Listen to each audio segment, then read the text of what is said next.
Hello everyone, in this video I will be discussing about the applications of Gauss's law. तो इस video में हम 3 cases को study करेंगे। फर्स्ट वाला है electric field due to infinite long straight uniformly charge wire. Electric field निकालेंगे हम इस यूनिफॉर्मली चार्ज वायर की वजह से। सेकंड होगा हमारा इलेक्ट्रिक फील्ड निकालेंगे हम solid conducting, hollow conducting and hollow non conducting cylinder की वजह से। ये तीनों एक ही तीनों के लिए एक ही डेरिवेशन होगी। इन तीनों के लिए सेम ही केस चलेगा, वो हम देखेंगे बाद में। एंड थर्ड एप्लीकेशन होगी हमारी electric field due to solid non conducting cylinder. ठीक है, और इसके नोट्स आपको एक एक टॉपिक के बाद मिलते जाएंगे। जैसे फर्स्ट केस डिस्कस करेंगे, उसके बाद मैं इसके नोट्स डाल दूंगा, उसके बाद सेकंड केस, फिर उसके नोट्स, थर्ड केस, फिर उसके नोट्स। तो फर्स्ट डिस्कस करते हैं हम। फर्स्ट है इलेक्ट्रिक फील्ड निकालनी है हमको due to infinite long straight uniformly charged wire. ठीक है, एक चार्ज वायर है हमारे पास लाइक दिस। ये एक हमारे पास चार्ज वायर है, मान लो इसके ऊपर पॉजिटिव चार्ज है।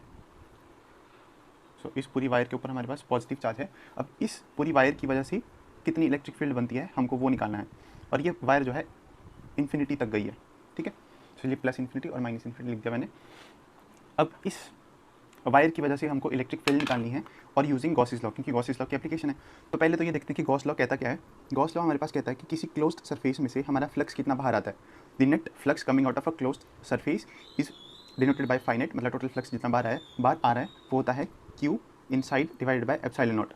मतलब जितना किसी क्लोज्ड सरफेस के अंदर चार्ज होता है डिवाइडेड बाय एप्सिलॉन नॉट। तो ये गॉसिस लॉ है, इसको यूज़ करना है हमको इलेक्ट्रिक फील्ड निकालने के लिए। अब देखो, इसमें से एक ही क्वांटिटी है जो हमको इलेक्ट्रिक फील्ड के साथ लिंक कर सकती है, दैट इज़ फाइनाइट। देखो फ्लक्स क्या होता है, टोटल फ्लक्स। इसको हम ऐसे लिखते हैं close line integral of E vector dot D S vector. अब यहाँ पे हमारे पास इलेक्ट्रिक फील्ड आ रही है। ठीक है, मतलब अगर इस वाली एक्सप्रेशन को यूज़ करें हम, तो इलेक्ट्रिक फील्ड हम ला सकते हैं। तो पहले तो गॉस लॉ क्या कहता था, इसको देखो कि क्लोज्ड सरफेस में से जितना फ्लक्स बाहर आता है वो होता है क्यू बाय एप्सिलॉन नॉट। अब ये करता है बात क्लोज्ड सरफेस की, तो पहले हमको इस वायर के लिए एक क्लोज्ड सरफेस कंसिडर करना पड़ेगा, जिसको हम गॉसियन सरफेस कहते हैं। तो इस वायर के लिए हम एक सिलेंड्रिकल फॉर्म में एक क्लोज्ड सरफेस कंसिडर कर लेते हैं, लाइक अ सिलेंडर।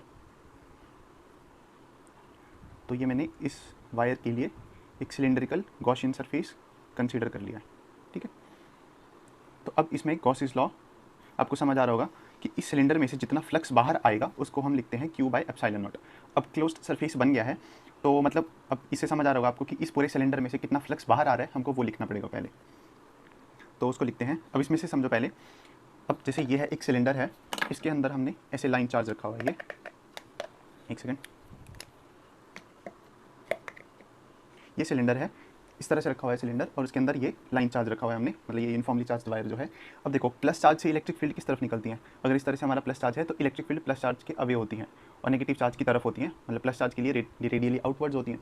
तो ये प्लस चार्ज वाली वायर है, तो इसमें से इलेक्ट्रिक फील्ड इस तरफ से निकलेंगी, बाहर की तरफ, ऐसे बाहर की तरफ निकलेंगी। अब इस सिलेंडर में 3 फेसेस हैं, एक ये डाउन मतलब नीचे वाला फेस, और एक अपवर्ड फेस, और एक ये सिलेंडर सॉरी ये सर्कुलर फेस है इसमें, कर्व्ड सरफेस। अब इलेक्ट्रिक फील्ड लाइंस देखना इस तरह से बाहर को आ रही हैं, तो ये जो ऊपर वाला सरफेस है इलेक्ट्रिक फील्ड लाइंस इसके पैरेलल निकलेंगी, मतलब इसको छू के निकलेंगी इस तरफ से, और नीचे वाले सरफेस को भी इलेक्ट्रिक फील्ड लाइंस इस तरह से जाएंगी। कर्व्ड सरफेस है उसको इलेक्ट्रिक फील्ड लाइंस चीरती हुई जाएंगी, मतलब उस सरफेस के परपेंडिकुलर जाएंगी। और जो फ्लक्स होता है, फ्लक्स में वही इलेक्ट्रिक फील्ड लाइंस काउंट होती हैं जो सरफेस के परपेंडिकुलर निकले। लेकिन ये वाले सरफेस से और ये वाले सरफेस से इलेक्ट्रिक फील्ड लाइंस सिर्फ पैरेलली इस तरफ से निकल जाएंगी, इसके लिए भी इस तरह से निकल जाएंगी। सिर्फ यही वाला सरफेस होगा जहाँ पे इलेक्ट्रिक फील्ड लाइंस इस सरफेस के परपेंडिकुलर जाएंगी इस तरह से। ठीक है, अंदर से इस तरह से इमेजिन करो, तो इलेक्ट्रिक फील्ड लाइंस दोनों तरफ निकल रही हैं, इस तरफ भी और इस तरफ भी। तो मतलब अगर अब देखो इस टॉप वाले फेस से और नीचे वाले फेस से इलेक्ट्रिक फील्ड लाइंस पास ही नहीं हो रही हैं, दैट मीन्स इस वाले सरफेस का और इस वाले सरफेस का फ्लक्स जीरो आने वाला है। फ्लक्स जो आएगा टोटल सिर्फ वो इसी कर्व्ड सरफेस से आएगा, क्योंकि इलेक्ट्रिक फील्ड लाइंस जो है इसी सरफेस के परपेंडिकुलर हैं, बाकी इनके पैरेलल हैं। ठीक है, तो देखना अब ये नीचे वाले सरफेस का और ऊपर वाले सरफेस का फ्लक्स जीरो आएगा, नेट फ्लक्स सिर्फ इसी कर्व्ड सरफेस में से आएगा। तो इसको रखने की जरूरत नहीं है, ये इक्वेशंस में खुद ही रिफ्लेक्ट हो जाएगा। तो देखो गॉस लॉ को यूज़ करना है, मतलब गॉस लॉ होता क्या है एक बार फिर से देख लो कि total flux coming out of a close surface is Q by epsilon naught, और फ्लक्स को हम इस तरह से लिखते हैं, ये हमको लिंक कर देगा इलेक्ट्रिक फील्ड से, जो कि हमको निकालनी है इलेक्ट्रिक फील्ड। तो मतलब इस सिलेंडर में से जितना फ्लक्स बाहर आ रहा है हमको वो निकालना पड़ेगा। अब देखो इस सिलेंडर में 3 फेसेस है, एक ये ऊपर वाला और एक ये नीचे वाला और एक ये कर्व्ड सरफेस है। जैसे ये सिलेंडर था ना, इसमें कर्व्ड सरफेस ये वाला है। ठीक है, वैसे ही एक ये वाला सरफेस, एक ये वाला सरफेस और एक ये कर्व्ड सरफेस है। तो टोटल फ्लक्स क्या हो जाएगा, देखो phi total equals to phi 1 plus phi 2 plus phi 3। That means अगर मैं इसको फर्स्ट सरफेस नाम दे दूँ, इसको सेकेंड वाला, और यहाँ पे अगर मैं एक छोटा सा सरफेस काट लूँ, इसको मैं नाम दे दूँगा थर्ड सरफेस। ठीक है, तो टोटल फ्लक्स क्या हो जाएगा कि जितना फ्लक्स इसमें से बाहर आ रहा है प्लस जितना इसमें से बाहर आ रहा है प्लस जितना इसमें से बाहर आ रहा है। ठीक है, तो हर एक सरफेस के लिए देखना पड़ेगा अब हमको फ्लक्स को लिखते कैसे हम। ये वाली equation E vector dot D S vector plus close line integration of E vector dot D S vector close line integration of E vector dot D S vector. ठीक है, अब हर सरफेस पे देखना इस पर इलेक्ट्रिक फील्ड लाइंस किस तरह से निकल रही हैं। देखो प्लस से इस तरफ होती हैं, तो यहाँ पे इलेक्ट्रिक फील्ड लाइंस निकल रही हैं इस तरफ को। ठीक है, तो ये आ गया ई वेक्टर। और इस सरफेस का जो एरिया वेक्टर होगा वो किस तरफ होगा, आउटवर्ड। 3D के केसेस में आउटवर्ड होता है और सरफेस के परपेंडिकुलर होता है, मतलब इस तरफ। ये मैंने छोटा सा सरफेस लिया है यहाँ पे, तो इस सरफेस पे जो इलेक्ट्रिक फील्ड लाइन होगी उसकी डायरेक्शन ये होगी और जो एरिया वेक्टर होगा उसकी डायरेक्शन होगी ये वाली। वैसे ही इस सरफेस पे अगर हम छोटा सा एरिया काटते हैं तो यहाँ पे इलेक्ट्रिक फील्ड लाइन देखो प्लस से इस तरफ जा रही है, दैट मीन्स ये वाली। और यहाँ पे एरिया वेक्टर इस सरफेस के परपेंडिकुलर होगा, मतलब ये वाला डी एस वेक्टर। तो इन दोनों सरफेसेस के लिए लिख लिया हमने। अब थर्ड के लिए लिखेंगे। अब थर्ड के लिए इलेक्ट्रिक फील्ड लाइंस देखो, ये तो समझ आते हैं आपको कि इस चार्ज से इस तरफ जा रही है, दोनों तरफ जाती है, प्लस के इस तरफ भी जाएगी इस तरफ भी। बट ये जो हमने बीच में वायर रखी है ये सिमेट्रिकल है, मतलब अगर ये डिस्टेंस आर है तो ये वाला भी आर होगा। ठीक है, सिमेट्रिकल है ये। तो इस पॉइंट पे इलेक्ट्रिक फील्ड लाइन निकलेगी इस तरफ, और जो इसका एरिया वेक्टर होगा वो भी सरफेस के परपेंडिकुलर होगा, दैट मीन्स उसकी भी डायरेक्शन इस तरफ हुई होगी, डी एस वेक्टर। ठीक है, तो तीनों सरफेस के लिए हमारे पास ई और डी एस वेक्टर की डायरेक्शन हमने ड्रॉ कर लिया है। अब यहाँ पे पुट करेंगे हम, देखना। देखो फर्स्ट सरफेस के लिए था ये फ्लक्स, फर्स्ट सरफेस पे इलेक्ट्रिक फील्ड और डी एस वेक्टर के बीच में एंगल कितना है, दिस इज 90 डिग्री। तो इसको पुट कर देते हैं, ई सॉरी वेक्टर नहीं लगेगा, अब इसको डॉट प्रोडक्ट खोलेंगे हम, E D S cos 90 plus close line integration of E D S. Second surface के लिए फ्लक्स के लिए इलेक्ट्रिक फील्ड और डी एस वेक्टर के बीच में एंगल कितना है, 90 degree. So E D S cos 90 plus third surface के लिए जो ये वाला सरफेस है यहाँ पे इलेक्ट्रिक फील्ड और डी एस वेक्टर के बीच में एंगल है 0 degree. So E D S cause 0 degree. अब देखो कॉज 90 होता है 0, तो ये पूरी चीज़ 0 हो जाएगी, ये पूरी चीज़ 0 हो जाएगी, क्योंकि कॉस 90 0 होता है, कॉस 90 डिग्री इक्वल्स टू 0 और कॉस 0 डिग्री 1 होता है हमारे पास। अब देखो flux due to first surface और सेकंड सरफेस 0 हो गया है, जैसे मैंने बताया था इसमें कि flux due to this surface और इसकी सरफेस की वजह से फ्लक्स 0 आने वाला है, क्योंकि इलेक्ट्रिक फील्ड लाइंस इनके पैरेलल होकर जा रही हैं और फ्लक्स में वही इलेक्ट्रिक फील्ड लाइंस काउंट होती हैं जो सरफेस के बिल्कुल परपेंडिकुलर निकले। ठीक है, तो फाई टोटल क्या आ जाएगा, phi total equals to close line integral of E D S, ये कॉस 0 1 हो जाएगा। ठीक है, तो टोटल फ्लक्स इतना आ रहा है। अब देखना इस पूरे सरफेस के ऊपर जो इलेक्ट्रिक फील्ड होगी वो कांस्टेंट होगी, क्योंकि ये पूरा आर डिस्टेंस पे है, इस तरफ भी इस तरफ भी। तो इस ये जो कर्व्ड सरफेस है, ऐसे कर्व्ड सरफेस है, इस पे पूरी इलेक्ट्रिक फील्ड कांस्टेंट होगी, इसलिए हम इसको इंटीग्रल के बाहर ला सकते हैं। फाई टोटल आ जाएगा, मतलब ई बाहर आ गया और अंदर आ जाएगा डी एस। अब डी एस है इस छोटे से सरफेस का एरिया, अगर हम इसकी इंटीग्रेशन करते हैं मतलब इस पूरे कर्व्ड सरफेस का एरिया वो कितना होता है, phi total is equals to E होता है 2 पाई आर एल। ठीक है, तो इसको अब इक्वेशन नंबर 1 नाम दे दो, phi total is equals to E into 2 pi R L. अब इस फाई को यूज़ करेंगे हम using Gauss law. Gauss law क्या कहता था, फाई क्या होता है, Q inside divide by epsilon naught, total charge inside the closed surface divide by epsilon naught. तो इसको यूज़ करेंगे हम using Gauss law, phi total equals to Q inside divide by epsilon naught. तो यहाँ पे इसको पुट कर दो, पुट 2 in 1। तो यहाँ पे हमारे पास क्या बन जाएगी equation, Q inside divide by epsilon naught equals to E into 2 pi R L. ठीक है, यहाँ तक पहुँच गए हम। अब इस पर एक और चीज़ हमको यूज़ करनी पड़ेगी। देखो वो कैसे है, यहाँ पे हम एक क्वांटिटी डिफाइन करते हैं, we define a quantity lambda, जो कि होता है लीनियर चार्ज डेंसिटी। ठीक है, ये आपने पढ़ रखा होगा, लैम्डा होती है लीनियर चार्ज डेंसिटी। उसको कैसे डिफाइन करते हैं, lambda is equals to charge पर यूनिट लेंथ। ये लेंथ एलिमेंट है इसलिए हम इस तरह से डिफाइन करते हैं इसको। So lambda is equals to charge पर यूनिट लेंथ, और यहाँ पे क्यू इनसाइड कितना आ जाएगा अपने पास, Q inside equals to lambda into L. ठीक है, अब इस क्यू इनसाइड को हम यहाँ पे पुट कर देंगे। देखो इक्वेशन क्या बनेगी, ये lambda L by epsilon naught, equation बनेगी अपने पास lambda L by epsilon naught equals to E into 2 pi R L. ठीक है, तो एल से एल कटा और this thing implies electric field आ रही है अपने पास lambda over 2 pi epsilon naught, और सॉरी ये आर भी है, so lambda over 2 pi epsilon naught R. तो ये इलेक्ट्रिक फील्ड आती है अपनी उस वायर की वजह से। ठीक है, तो इस वायर की वजह से जितनी इलेक्ट्रिक फील्ड आई उसका रिजल्ट ये आया that E equals to lambda over 2 pi epsilon naught R. ठीक है, और यहाँ पे आर जो है ये इसका रेडियस है। तो यहाँ पे देखने वाली चीज़ है कि इलेक्ट्रिक फील्ड जो है इसके इन्वर्सली प्रोपोर्शनल है आर, मतलब जैसे जैसे हम दूर जाते जाएंगे इलेक्ट्रिक फील्ड कम होती जाएगी, इसका मतलब यही है। तो ये था हमारा फर्स्ट केस। उसके बाद हम डिस्कस करेंगे नेक्स्ट केस। तो अभी हम डिस्कस करेंगे गॉसिस लॉ का second application, that is electric field due to solid conducting, hollow conducting and hollow non conducting cylinders. तो इन तीनों केसेस के लिए सेम ही डेरिवेशन चलेगी, क्योंकि इन तीनों में एक चीज़ कॉमन है कि तीनों केसेस के लिए जो चार्ज होता है वो सरफेस के ऊपर होता है। जैसे hollow conducting and hollow non conducting, पहले इन दोनों के लिए देखते हैं। अभी क्योंकि दोनों ही हॉलो हैं, मतलब बीच से खाली है, बीच में कुछ नहीं है, तो चार्ज ऑब्वियसली सरफेस के ऊपर ही होगा। तो ये दोनों पॉइंट तो क्लियर है कि हॉलो कंडक्टिंग और हॉलो नॉन कंडक्टिंग के केस में हमारा चार्ज जो है वो सरफेस के ऊपर होगा। लेकिन जो थर्ड है solid conducting cylinder, solid conducting cylinder का मतलब है इसकी इस शेप की तरह होगा लेकिन अंदर पूरा भरा हुआ सॉलिड है, लेकिन उस केस में भी जो चार्ज होता है ना वो सरफेस के ऊपर ही होता है, क्योंकि कंडक्टर्स में क्या होता है, फ्री इलेक्ट्रॉन्स होते हैं, और जब हम किसी कंडक्टर को इलेक्ट्रिक फील्ड में रखते हैं ना तो इलेक्ट्रॉन्स के ऊपर फोर्स लगती है F इक्वल्स टू माइनस ई, और वो एक्सलरेट करते हैं electrons in the opposite direction of electric field. मतलब अगर इलेक्ट्रिक फील्ड इस डायरेक्शन में है तो इलेक्ट्रॉन्स हमारे इस डायरेक्शन में भागते हैं, ठीक है। अब इलेक्ट्रॉन्स अगर इस डायरेक्शन में भागे हैं तो जो पॉजिटिव चार्ज होगा वो उसके अपोजिट डायरेक्शन में जाता है, इसलिए जो चार्ज है वो पूरा सरफेस के ऊपर आ जाता है और इनसाइड चार्ज जीरो होता है। तो इन तीनों का अब समझ आ गया होगा कि जो चार्ज है तीनों केस के लिए वो सरफेस के ऊपर ही होगा। तो अब हम इसकी डेरिवेशन करते हैं। तो एक सिलेंडर है हमारे पास इस तरह से, ये इसकी एक्सिस है। इस पूरे सिलेंडर की वजह, इसके ऊपर चार्ज है पहले वो लगाते हैं, तो इस पूरे सिलेंडर की वजह से जितनी इलेक्ट्रिक फील्ड बनेगी हमको वो निकालनी है, ठीक है। तो इसमें 3 केस चलेंगे। केस 1, जब हमारा, अब ये रेडियस है हमारा, देखो कि इस सिलेंडर का रेडियस है कैपिटल R। 3 केस चलेंगे जब हम एक पॉइंट पे देखेंगे जब R लेस देन R होगा, एक ऐसा पॉइंट जब ये कैपिटल R इसके रेडियस से छोटा होगा, मतलब इस सिलेंडर के अंदर देखेंगे। केस सेकंड पे देखेंगे हम R ग्रेटर देन R, मतलब इस सिलेंडर के कहीं बाहर पे जाके देखेंगे इलेक्ट्रिक फील्ड कितनी आती है। और केस थर्ड देखेंगे when R equals to R होगा, मतलब इस सिलेंडर के सरफेस पे, ठीक है। तो 3 केसेस डिस्कस करेंगे। फर्स्ट केस डिस्कस करते हैं। तो इस केस में पहले डायग्राम बना लेते हैं, एक सेकेंड। ये हमारा सिलेंडर है,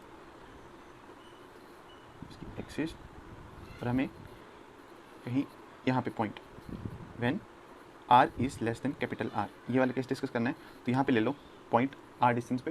तो देखो अब यहाँ पे R पॉइंट पे हमको इलेक्ट्रिक फील्ड निकालनी है, तो इसके लिए हम गॉस लॉ को यूज़ करेंगे। गॉस लॉ कहता है कि किसी क्लोज सरफेस में से कितना इलेक्ट्रिक फ्लक्स बाहर आता है। तो उसके लिए पहले हम क्लोज सरफेस लेना पड़ेगा, मतलब गॉसियन सरफेस कंसिडर करना पड़ता है। तो यहाँ पे हम एक सिलेंड्रिकल गॉसियन सरफेस कंसिडर कर लेंगे इस तरह से, ठीक है।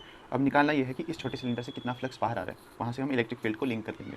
अब इस सिलेंडर में देखो 3 सरफेस हैं, एक ये वाला, एक ये वाला, और एक यहाँ पे हम यहाँ पे काट लेंगे, ये वाला 3 सरफेस है। तो इसको मान लो फर्स्ट सरफेस, इसको सेकंड और इसको थर्ड। तो यहाँ पे इलेक्ट्रिक फील्ड की डायरेक्शन कैसी होगी, इलेक्ट्रिक फील्ड ये वाली है क्योंकि प्लस चार्ज है, प्लस अवे होती है, और यहाँ पे एरिया वेक्टर इसके परपेंडिकुलर होगा, और यहाँ पे इलेक्ट्रिक फील्ड इस तरफ, एरिया वेक्टर नीचे की तरफ, डीएस वेक्टर, और यहाँ पे electric field and area vector दोनों सेम डायरेक्शन में होंगे, ठीक है। जो हमने पिछले केस में किया था वैसे सेम ही है। तो इसमें टोटल फ्लक्स क्या हो जाएगा, phi total equals to phi 1 plus phi 2 plus phi 3, मतलब तीनों सरफेस से जितना फ्लक्स बाहर आ रहा है। सो फाई टोटल कितना बन जाएगा, close line integration of E D S, first surface के लिए देखो ई और डी एस के बीच में एंगल 90 डिग्री है, so cos 90 plus E D S, second surface के लिए एंगल 90 है, कॉज 90 प्लस थर्ड सरफेस के लिए ई डी एस, थर्ड सरफेस के लिए एंगल 0 है, सो कॉज 0 डिग्री। तो फाई टोटल कितना बन जाएगा, कॉज 90 होता है 0, ये भी 0 बन जाएगा, ये भी 0, ये आ गया ई डी एस, ये 1 हो जाएगा। अब इलेक्ट्रिक फील्ड जो है इस पूरे सरफेस पे कांस्टेंट होगी। अच्छा उसको रहने दो अभी, उससे पहले हम इसको देखते हैं कि गॉस लॉ इसमें यूज़ करो, using Gauss law. Gauss law क्या बोलता है कि flux coming out of close surface कितना होता है, क्यू इनसाइड, जितना चार्ज अंदर है, divide by epsilon naught equals to close line integration of E dot E D S. अब हमने बोला था कि इन तीनों केस के लिए जो है ये सॉलिड कंडक्टिंग, हॉलो कंडक्टिंग और हॉलो नॉन कंडक्टिंग, इन तीनों केस के लिए जो चार्ज है वो सिर्फ सरफेस के अंदर है, सरफेस के ऊपर है चार्ज, अंदर नहीं है, इसलिए क्यू इनसाइड इस केस में 0 हो जाएगा, ठीक है। 0 by epsilon naught is equals to this, और ई अगर कांस्टेंट है तो इसको बाहर लेके आ सकते हैं, और सिंपली ये बन जाएगा ई इक्वल्स टू 0, और इलेक्ट्रिक फील्ड जो आएगी इनसाइड दिस सिलेंडर वो 0 आती है, ठीक है। इसमें स्पेशल यही था कि क्यू इनसाइड जो होगा वो 0 होगा, इसलिए इलेक्ट्रिक फील्ड हमारी 0 आती है। सेकेंड केस हम देखेंगे जब हमारा आर रेडियस से बड़ा होगा। तो अब हम सेकेंड केस लेंगे, case 2 when R is greater than R, मतलब इस सिलेंडर का जो रेडियस होगा उससे बाहर, एक सेकेंड, इसका रेडियस है आर, तो हमें एक पॉइंट लेना है इस सिलेंडर के बाहर, मान लो ये वाला डिस्टेंस है। तो इस पॉइंट पे अब हमको इलेक्ट्रिक फील्ड बतानी है कितनी आएगी, तो उसके लिए पहले वही सिस्टम कर लो कि एक गॉसियन सरफेस सेलेक्ट कर लो सिलिंड्रिकल फॉर्म में इस तरह से, सिंपली फ्लक्स जितना इस जो हमने गॉसियन सरफेस लिया है इस सरफेस में से जितना फ्लक्स बाहर आएगा हमको वो लिखना है, और वहाँ से हम लिंक कर लेंगे इलेक्ट्रिक फील्ड को। तो देखो इस सिलेंडर में 3 सरफेस है, जैसे पहले करते आ रहे थे वैसे ही करना है, एक ऊपर वाला, एक नीचे वाला, और एक हम यहाँ पे काट लेते हैं, इस कर्व्ड सरफेस पे। तो ये मान लो सरफेस 1 है, ये वाला 2, यहाँ पे देखो इलेक्ट्रिक फील्ड और ये 3। अब यहाँ पे देखो इलेक्ट्रिक फील्ड की direction this side, area vector हमारा दिस साइड, इलेक्ट्रिक फील्ड की डायरेक्शन यहाँ पे इस साइड, एरिया वेक्टर हमारा दिस साइड, और यहाँ पे इलेक्ट्रिक फील्ड इस सरफेस के लिए इलेक्ट्रिक फील्ड इस तरफ और एरिया वेक्टर भी इसी तरफ। ठीक है, ये हमने फर्स्ट जो एप्लीकेशन की थी उसमें डिस्कस कर लिया था, तो आई होप इसमें आपको कोई दिक्कत नहीं होगी। तो अब इस गॉसियन सरफेस में से जितना फ्लक्स बाहर आ रहा है हमको वो लिखना है। So phi total equals to phi 1 plus phi 2 plus phi 3। Phi 1 क्या हो जाएगा, E D S cos 90 degree, क्योंकि फर्स्ट फेज पे जो फर्स्ट इस फेज में से जो फ्लक्स बाहर आएगा उसमें देखो ई वेक्टर और डी एस वेक्टर के बीच में एंगल 90 डिग्री है। सेकंड के केस में भी 90 है, तो इसमें भी हम ऐसे लिख देंगे ई D S cos 90 degree plus third के लिए हो जाएगा E D S cause 0 degree, क्योंकि जो थर्ड सरफेस है यहाँ पे ई वेक्टर और डी एस के बीच में एंगल 0 डिग्री है। ठीक है, तो अब कॉज 90 0 होता है, इसलिए ये दोनों टर्म्स 0 हो जाएंगी, सिर्फ बचेगा phi total equals to close line integral of E D S और कॉज 0 हमारा 1 हो जाएगा। ठीक है, अब इलेक्ट्रिक फील्ड देखो इस पूरे सरफेस पे, ये जो कर्व्ड सरफेस होता है सिलेंडर का वो पूरा आर डिस्टेंस पे होता है। ठीक है, इसलिए इलेक्ट्रिक फील्ड जितनी यहाँ पे है उतनी ही पूरे सरफेस पे होगी, यहाँ पूरे सरफेस पे कॉमन होती है, इलेक्ट्रिक फील्ड कांस्टेंट होगी, इसलिए हम इसको इंटीग्रल के बाहर ले आ सकते हैं। सो दिस ई बाहर आ गया। अब ये क्या है, डी एस है इस छोटे से सरफेस का एरिया, अगर हम इसको पूरा इंटीग्रेट कर देते हैं मतलब पूरे कर्व्ड सरफेस का एरिया, और उस सिलेंडर के केस में कितना होता है ई इंटू 2 पाई आर एल। ठीक है, आर लिया हुआ है स्मॉल आर कि बड़े वाले सिलेंडर का एरिया। ठीक है, अब इसको इक्वेशन नंबर 1 नाम दे देते हैं। अब हम यूज़ करेंगे गॉसिस लॉ को, using Gauss's law. Gauss's law कहता है कि phi total is equals to charge inside divide by epsilon naught. अब यहाँ पे पुट कर दो इसको सिंपली, तो हमारे पास आ जाएगा Q inside divide by epsilon naught equals to E into 2 pi R L. एक इक्वेशन नंबर 2 आ गई है। अब यहाँ पे एक क्वांटिटी डिफाइन करेंगे हम, we define a quantity sigma, जिसको हम कहते हैं सरफेस चार्ज डेंसिटी। ठीक है, उसको कैसे डिफाइन करते हैं हम, sigma equals to charge inside, मतलब चार्ज पर यूनिट एरिया, अपने से पढ़ रखा होगा इसको। यहाँ पे क्यू इनसाइड कितना हो जाएगा इज इक्वल्स टू सिग्मा ए, और ए इस केस में कितना होगा एरिया। देखो जितना इलेक्ट्रिक फील्ड इस अंदर वाले सिलेंडर से बाहर आ रही है उतनी ही तो बाहर वाले सिलेंडर से बाहर निकल रही है ना, तो हम अंदर वाले का एरिया लिखेंगे इस केस में sigma into 2 pi R L. फर्क कितना आएगा कि यहाँ पे रेडियस जो है हम इस बड़े वाले सिलेंडर छोटे वाले सिलेंडर का लिखेंगे कैपिटल आर जो है। ठीक है, तो इस क्यू इनसाइड को हम पुट कर देंगे ऊपर यहाँ पे, तो ये बन जाएगा sigma into 2 pi R L divide by epsilon naught equals to E into 2 pi R L. 2 pi से 2 पाई कैंसिल, एल से एल कैंसिल, हमारे पास इलेक्ट्रिक फील्ड आ गई है sigma R divide by epsilon naught small R. तो ये electric field आई हमारी at a distance R which is greater than this radius of the cylinder, मतलब सिलेंडर के बाहर सिंपली। थर्ड केस देखो यहीं से हो जाएगा, case third when R is equals to, हम यहीं से निकालेंगे, ये जो फॉर्मूला निकाला था हमने E equals to sigma R divide by epsilon naught R, इसमें हम पुट कर देंगे स्मॉल आर को कैपिटल आर, तो ई क्या बन जाएगा sigma R divide by epsilon naught R, यहाँ पे हमने कैपिटल आर पुट कर दिया, सो आर से आर कैंसिल, तो इलेक्ट्रिक फील्ड आ गई सिग्मा बाई एप्सिलॉन नॉट। तो ये इलेक्ट्रिक फील्ड होती है हमारी सरफेस के ऊपर। ठीक है, तो ये थे हमारा सिलेंडर का केस जिसमें हमने 3 केस स्टडी किए कि एक जब पॉइंट सिलेंडर के अंदर होगा, एक पॉइंट जब सिलेंडर के बाहर होगा, और एक सरफेस के ऊपर होगा। तीनों के केस में हमने इलेक्ट्रिक फील्ड देखी कितनी होती है। जब हमारा अंदर था तो हमारी इलेक्ट्रिक फील्ड थी 0, मतलब inside this cylinder electric field हमारी 0 आई थी, और ये फर्स्ट केस था। सेकंड केस था हमारा कि आर डिस्टेंस पे कितनी इलेक्ट्रिक फील्ड आती है, तो हमने अभी निकाली sigma R divide by epsilon naught R. और थर्ड था हमारा कि इस सरफेस के ऊपर, ये जो ओरिजिनल सिलेंडर था इस सरफेस के ऊपर कितनी इलेक्ट्रिक फील्ड आती है, तो आया हमारा E is equals to sigma by epsilon naught. तो ये 3 केस थे सिलेंडर के लिए। अब हम नेक्स्ट केस करेंगे सॉलिड नॉन कंडक्टिंग का केस। अभी तक हमने 3 के केस में किया था, एक सॉलिड कंडक्टिंग, एक hollow conducting and hollow non conducting. अब करेंगे सॉलिड नॉन कंडक्टिंग का केस। तो अब डिस्कस करते हैं third application, that is electric field due to an infinite solid non conducting cylinder. तो ये सॉलिड नॉन कंडक्टिंग सिलेंडर वाला केस है। इसमें फर्क सिर्फ इतना है कि जो चार्ज होगा वो पूरे वॉल्यूम के अंदर स्प्रेड होगा, सिर्फ सरफेस के ऊपर नहीं होगा, क्योंकि नॉन कंडक्टिंग का मतलब है इंसुलेटर्स, और इंसुलेटर्स के अंदर जो इलेक्ट्रॉन्स होते हैं वो लूजली बाउंड नहीं होते हैं, तो वो सरफेस के ऊपर नहीं आ पाते इलेक्ट्रिक फील्ड की इन्फ्लुएंस में। तो सिंपली इतना याद रखो कि सॉलिड नॉन कंडक्टिंग केस होगा तो जो इलेक्ट्रॉन्स हैं, सॉरी जो चार्ज है वो पूरे वॉल्यूम के अंदर स्प्रेड होगा। ठीक है, अब इसमें भी हम 3 केस स्टडी करेंगे कि when R is less than R, मतलब इस आर से छोटा एक पॉइंट लेंगे यहाँ पे, तो इस पॉइंट पे इलेक्ट्रिक फील्ड निकालेंगे। दूसरा case when R is greater than R, मतलब कहीं इस पॉइंट पे इलेक्ट्रिक फील्ड निकालेंगे। और थर्ड केस होगा when R is equals to R, मतलब इस सरफेस के ऊपर इलेक्ट्रिक फील्ड निकालेंगे, जैसे हमने पिछले केस में किया। तो फर्स्ट करते हैं case 1 when R is less than R. तो इसमें पहले डायग्राम बना लेते हैं। ये मेरा सिलेंडर है, एक्सिस, और इस तरह से पॉजिटिव चार्ज पूरे सिलेंडर पे है, पूरे वॉल्यूम पे स्प्रेड है। अब एक पॉइंट लेना है यहाँ पे, this is R, the radius of the cylinder.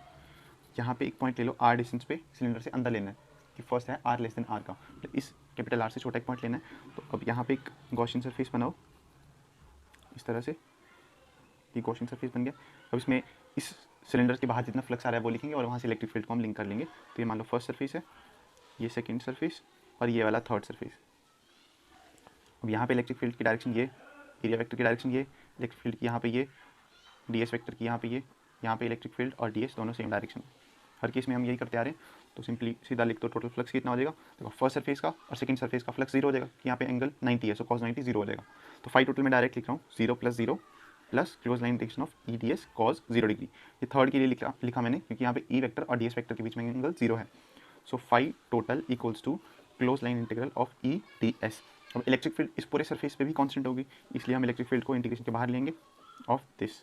अब ये ds क्या है, इस छोटे से सरफेस जो हमने काटा था इसका एरिया, अगर पूरे पे इंटीग्रेशन कर देंगे मतलब पूरे कर्व सरफेस का एरिया, और वो कितना होता है e × 2πrl। ठीक है, अब इसको इक्वेशन नंबर 1 नाम दे दो। अब हम यहाँ पे यूज़ करेंगे गॉसिस लॉ, ताकि हम फ्लक्स को लिंक कर सके इलेक्ट्रिक फील्ड के साथ। फाई टोटल, गॉस लॉ क्या बोलता है कि फ्लक्स टोटल कितना होता है, q inside divided by epsilon naught equals to e × 2πrl। मैंने सिर्फ यहाँ पे इसको पुट किया हुआ है यहाँ पे। तो अब ये इक्वेशन नंबर आ गई सेकेंड। अब यहाँ पे देखना, हम यहाँ पे क्वांटिटी डिफाइन करेंगे। वी डिफाइन क्वांटिटी, क्योंकि हमें चार्ज नहीं पता है कि अंदर चार्ज कितना है, उसको हम लिखेंगे रो की टर्म्स में। रो हम डिफाइन करते हैं, रो क्या होता है यहाँ पे, वॉल्यूम चार्ज डेंसिटी, क्योंकि इस बार जो चार्ज है वो पूरा वॉल्यूम के अंदर स्प्रेड है, इसलिए रो को डिफाइन करेंगे। और रो होता है हमारा क्यू इनसाइड, मतलब चार्ज पर यूनिट वॉल्यूम, सिंपल चार्ज पर यूनिट वॉल्यूम, इसको ऐसे याद रखते हैं, चार्ज पर यूनिट वॉल्यूम। ठीक है, अब यहाँ से क्यू इनसाइड कितना आ जाएगा, Q inside equals to rho into V, और वॉल्यूम कितना आता है, सिलेंडर का वॉल्यूम कितना होता है, रो इंटू πr²l। ठीक है, तो अब सिंपली इस क्यू इनसाइड को, जो थर्ड इक्वेशन आई है उसको ऊपर पुट कर दो सेकंड इक्वेशन में, तो ये बन जाएगा हमारा rho into πr²l divided by epsilon naught equals to e × 2πrl। ठीक है, अब यहाँ पे देखो पाई से पाई कैंसिल, एक r से r कैंसिल, l से l कैंसिल, फिर हमारी इलेक्ट्रिक फील्ड बन गई है रो r divided by 2 epsilon not. ठीक है, तो ये इलेक्ट्रिक फील्ड हमारी बनी इस सिलेंडर के अंदर, अगर हम कहीं पॉइंट लेते हैं। ठीक है, रो r by 2 epsilon not. Case second लेंगे अब हम, जब हमारा r greater than the radius of the cylinder, मतलब सिंपली पॉइंट हमने रेडियस इसके बाहर लेना है, सिलेंडर के बाहर, कि when r is greater then capital R। Diagram बनाते हैं, एक्सिस, ये रेडियस। अब चार्ज जो है पूरे सिलेंडर के अंदर है, तो इस तरह से बना सकते हो। अब एक पॉइंट ले लिया मैंने यहाँ पे कहीं पे, ये r डिस्टेंस पे। अब यहाँ पे हम गॉसियन सरफेस बनाएंगे इस तरह से, सिमेट्रिकल होना चाहिए गॉसियन सरफेस, जितना राइट साइड को डिस्टेंस है उतना ही लेफ्ट साइड को। ठीक है, अब ये गॉसियन सरफेस बन गया। इस पूरे सरफेस में से जितना फ्लक्स बाहर आ रहा है वो लिखना है, तो वही कार्यक्रम कर दो। फर्स्ट सरफेस, सेकेंड सरफेस, और यहाँ पे काट लेते हैं हम थर्ड सरफेस। यहाँ पे इलेक्ट्रिक फील्ड की डायरेक्शन ये, ds की डायरेक्शन ये, यहाँ पे इलेक्ट्रिक फील्ड की डायरेक्शन ये, ds की डायरेक्शन ये, यहाँ पे इलेक्ट्रिक फील्ड और ds दोनों सेम डायरेक्शन में। ठीक, so total flux coming out of this bigger cylinder वो कितना हो जाएगा, फाई टोटल हो जाएगा φ1 + φ2 + φ3। φ1 और φ2 0 आने वाले हैं, क्योंकि ई वेक्टर और ds के बीच में एंगल 90 है। तो सिंपली मैं यहाँ से लिखूंगा phi total is equals to close line integration of E D S cos 0 degree. ठीक है, सो cos 0 होता है 1, और इलेक्ट्रिक फील्ड जो होगी इस पूरे सिलेंडर के ऊपर कांस्टेंट है, क्योंकि जितनी यहाँ पे होगी उतनी ही इस पूरे सिलेंडर पे होगी, क्योंकि पूरा r डिस्टेंस पे है। So phi total equals to E, मैंने बाहर ले लिया, अंदर बचेगा ds। ठीक है, अब इस पूरे सिलेंडर का जो कर्व्ड सरफेस है इसका एरिया कितना होता है, e × 2πrl। ठीक है, क्वेश्चन नंबर 1 नाम दे दो इसको फाई टोटल, मतलब यहाँ पे गॉस लॉ को यूज़ करो। गॉस लॉ क्या होता है, Q inside divide by epsilon not. Simply मैंने फाई टोटल को पुट किया यूजिंग गॉसिस लॉ, ये इक्वेशन सेम रह जाएगी आगे, e × 2πrl। ठीक है, अब इसको इक्वेशन नंबर 2 नाम दे दो। अब हमने चार्ज लिखना है, charge inside this bigger cylinder कितना है, उसको कैसे लिखेंगे हम, यहाँ पे डिफाइन करेंगे quantity rho which is equals to Q inside divide by volume, मतलब volume charge density is equals to charge पर यूनिट वॉल्यूम, ऐसे पढ़ते हैं इसको। सो क्यू इनसाइड कितना हो गया, is equals to rho into volume. अब देखो चार्ज जितना इस सिलेंडर से बाहर आ रहा होगा, मतलब जितना इस सिलेंडर के अंदर चार्ज है उतना ही यहाँ पे है। सिंपली ऐसे समझो, जितनी इलेक्ट्रिक फील्ड्स इस सिलेंडर से बाहर निकलेंगी ना इस तरह से, उतनी ही इस बड़े सिलेंडर से निकलेंगी, उसमें एक्स्ट्रा नहीं आएगा कुछ नहीं। तो इस केस में जो वॉल्यूम लिखेंगे हम वो छोटे सिलेंडर का लिखेंगे, इस वाले का। सो ये कितना हो जाएगा, Q inside equals to rho into pi R square L, capital R आएगा इस केस में, ठीक है। सो अब इस क्यू इनसाइड को हम पुट कर देते हैं यहाँ पे, तो ये बन जाएगा rho into pi R square L divided by epsilon naught equals to E into 2 pi R L. Pi से पाई कैंसिल, एल से एल कैंसिल, अपना रिजल्ट आ गया E equals to this rho R square divided by this 2 epsilon naught R. तो ये result आया हमारा जब हम इलेक्ट्रिक फील्ड निकालते हैं किसी पॉइंट जो कि हमारा सिलेंडर के बाहर होता है, that is R greater than this radius of the cylinder. Third case लेंगे हम, वो यहीं से हो जाएगा case 3 when R equals to R, जब इस सिलेंडर के सरफेस पे हम पॉइंट ले लेंगे। तो इसमें सिंपली यहाँ पे कैपिटल आर पुट कर दो स्मॉल आर की जगह, ई क्या हो जाएगा rho R square divide by 2 epsilon naught R से आर कैंसिल, तो हमारी इलेक्ट्रिक फील्ड आ गई rho R divide by 2 epsilon naught. ये हमारा रिजल्ट है जब हमारी इलेक्ट्रिक फील्ड, मतलब जब हम पॉइंट लेते हैं इस पूरे सरफेस के ऊपर, इस सरफेस के ऊपर, तो यहाँ पे इलेक्ट्रिक फील्ड आती है इतनी, E equals to rho R divide by 2 epsilon naught R. तो ये थे हमारे 3 केस। अब नेक्स्ट वीडियो में हम डिस्कस करेंगे शीट का केस और स्फीयर का केस।